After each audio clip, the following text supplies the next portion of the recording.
with a new design, a new process, and that is a stocking design that is available as a tear away design. Those could be used either on the domestic or on the Longarm machine. On the Longarm machine, it's a great way for people who've only been doing pantos or who haven't been really doing any specific design to learn how to do some free motion work on the front of the machine. It gives them a line to follow, and then the tear away simply gets torn off afterwards. The same on the domestic machine. You could adhere this to your quilt sandwich and give you something to follow and build up your skill for free motion quilting, eye-hand coordination, muscle memory. These are all things that I'm sure you've heard people say before. So the designs that we have are holiday Christmas stockings. The two new ones that we have are Holiday Garland and Moulin Rouge. And I have some stitched out versions already so that you could see, but also we're going to show you how this process works on the domestic machine today. What I've done was take the same green fabric that I have used in the past for my Christmas tree skirt, which was Winter Wonderland. So I have that fabric on both the front and the back of my quilt sandwich.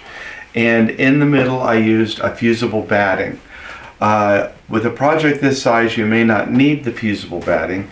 An alternative solution would be to simply serge two sides or all four sides of your quilt sandwich, and that will keep the three layers stabilized.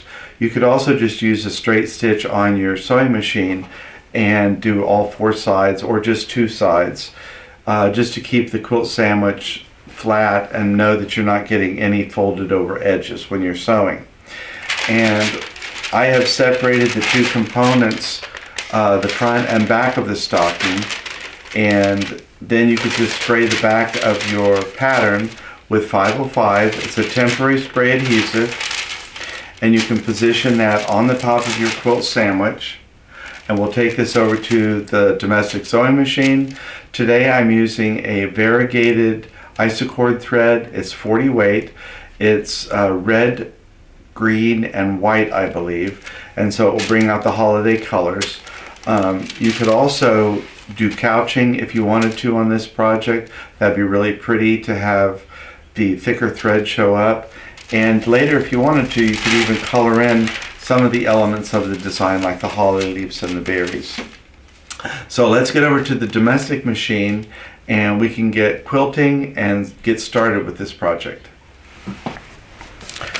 You can see that I have my quilt sandwich ready, and I have cut away one side of the stocking pattern.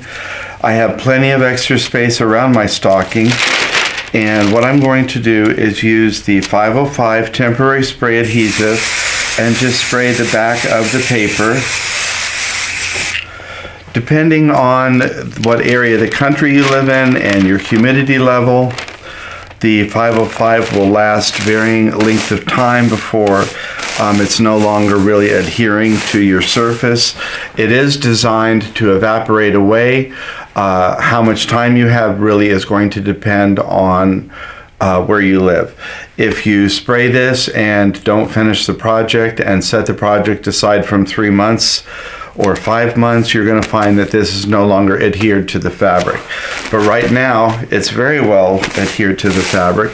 So I can go ahead and take this over to my domestic sewing machine. You can see we have a start pattern here. And if you wanted to, you could start the practice by going around the outer component, the stocking size, and then we can move into the stocking itself.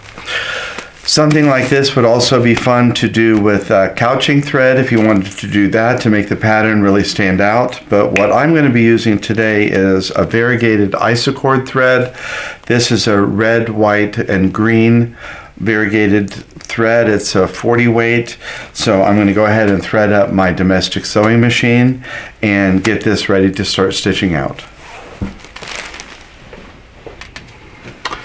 Well, I have my system set up. I have my feed dogs dropped. That's going to allow me to move my quilt sandwich around without catching the feed dogs and give me a greater range of motion. I also have on a quilting foot, which will help improve my visibility so I can see where I'm going. And I have some quilting gloves.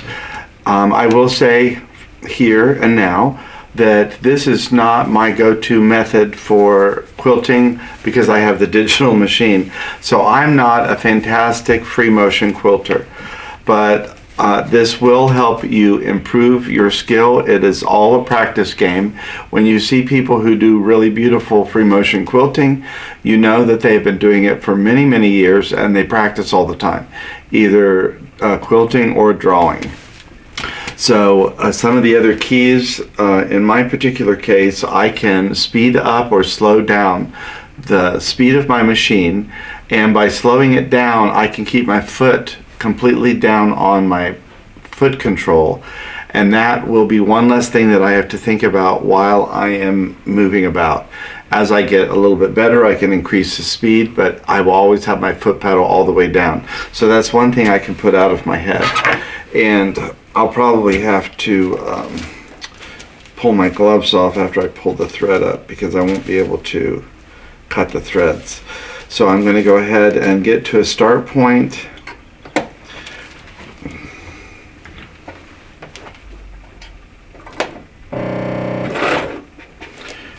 And I have my thread pulled up even though I took more than one stitch.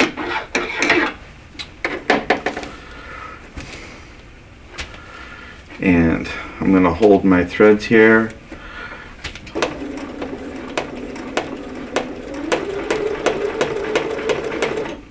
So now that I have the thread started, I can go ahead and snip these threads off. And hooray, I was able to do it without taking my gloves off. So you're going to see that I'm going to go pretty slow at the beginning. And here we are just really doing the outline of the stocking. That is the beginning, and it's really a good place to start. I can always stop anywhere and reposition my hands. At this point, the stitching is really not going to be showing anywhere. This will be the sewing line of the stocking.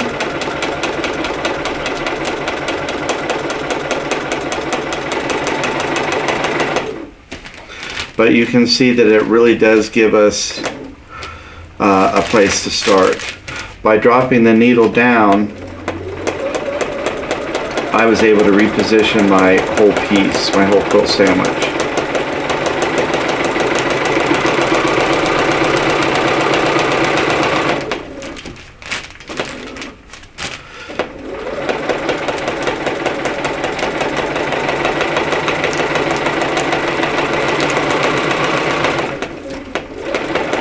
You will start to make big improvements fairly quickly after you get into the habit of what the process is. It's a little bit of eye-hand coordination. You can always stop and reposition as you need.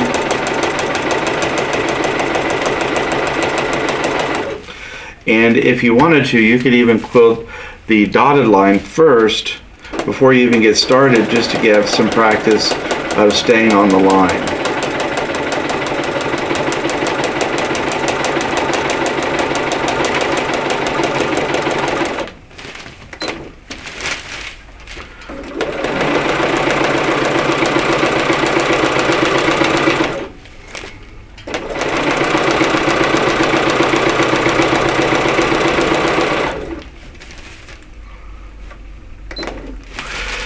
Now, if you've watched any of my videos in the past, you know that I talk about pantos as a spirit guide.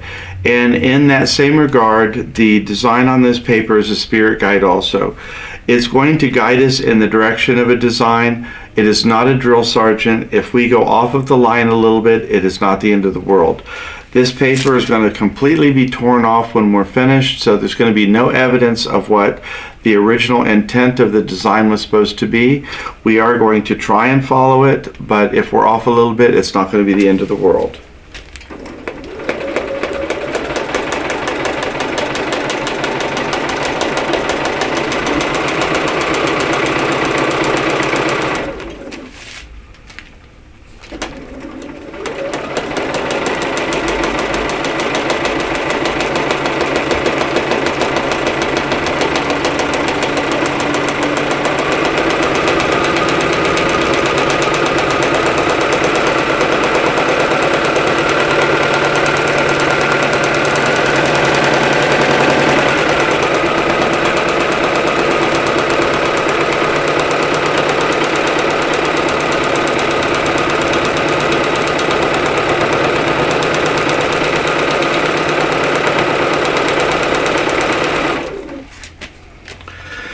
You can see if I speed up, I'm not getting as accurate, and the key really for me personally is to slow down.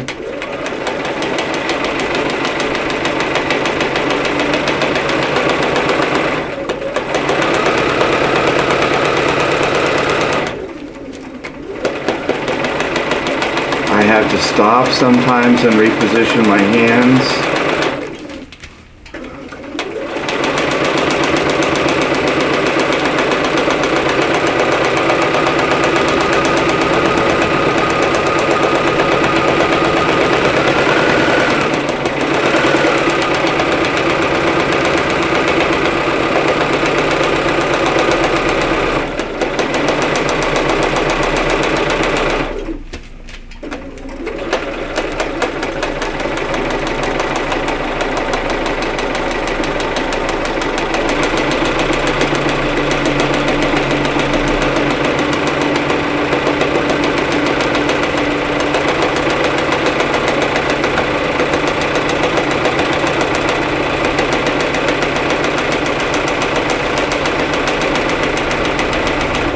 If I were alone here in the studio, I would have some music playing in the background, but I have been beaten up enough over the years about playing music, so we won't have any music today.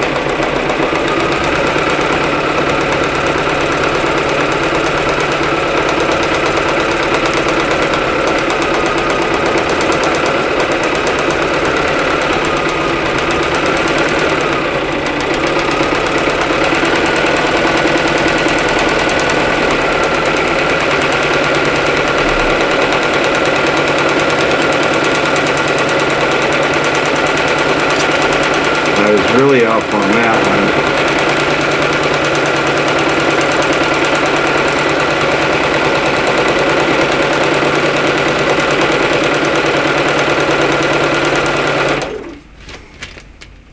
I like to have my hands a little bit closer for the circles. I obviously need to slow down for those. You don't want to go too slow though, because it will start looking like a octagon stop sign. You want a nice flow.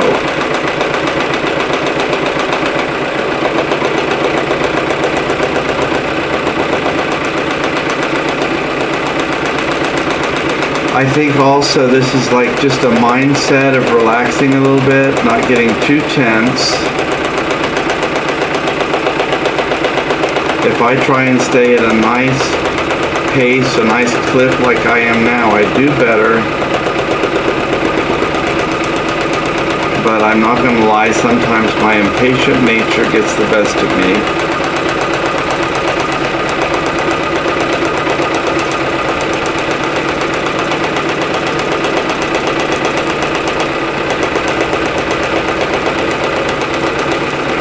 I'm well over halfway finished.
I think I'm down to my last 2 holly leaves.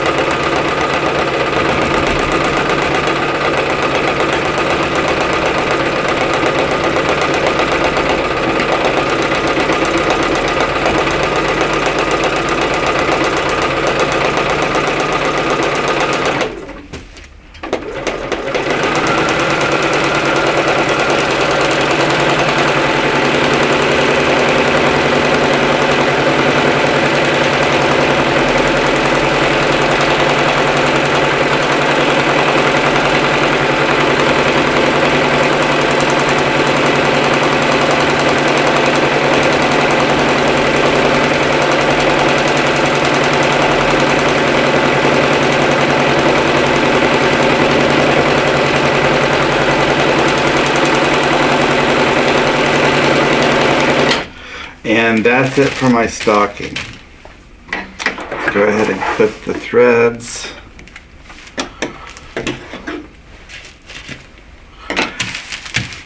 And probably from there it looks really good. I'll give you a close-up look on the table.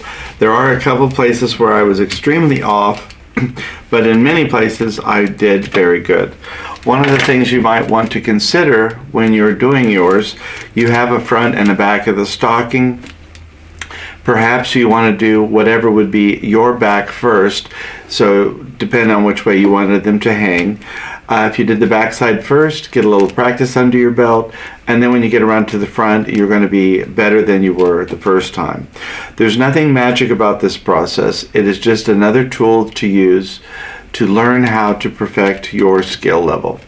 We're all at different levels, and that's an amazing thing about quilting. People are always coming in and learning new things, and so we all have different levels of skill involved. I was never very good at the free motion quilting, but we never had these tools when I started. So this is a new tool to use to help perfect your skill, and we'll take you over to the table and show you where I was good and where I wasn't so good, and what it's like to peel the paper off. That's what everyone really wants to know.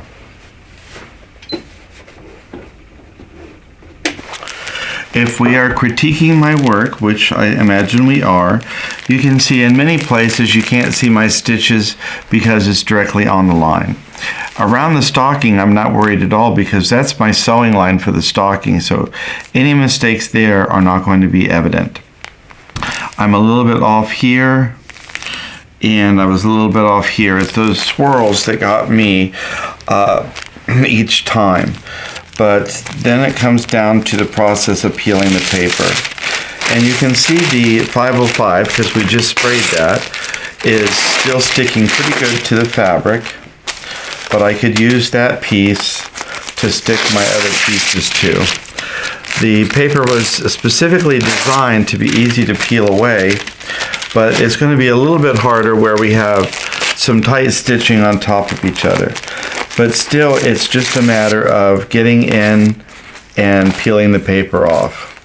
A lot of times, I also will plan on getting my piece washed when I'm finished, which I like the look of that anyway on my quilting. But it's just a matter of really scratching the paper and it peels away. Some people will get a little pair of tweezers, but I've never found that I really needed them. Little pieces like that will simply wash away, even if you just wanted to get it wet. Now, it's not water soluble in that regard. It's not just going to melt away. But with the washing machine and it being paper, it just makes it a lot easier to come off. So that is pretty much the process. I'm not going to bore you with watching every step of this, but it really doesn't take that long, especially if you sit down in front of the TV and you're just peeling this off as you're watching the evening news. This would also be something that the kids could help with. The little kids love to get their little fingers in there and peel the paper off, and that way you don't have to do it at all. But I will show you what these stitch out looks like after it's finished and all of this process is done.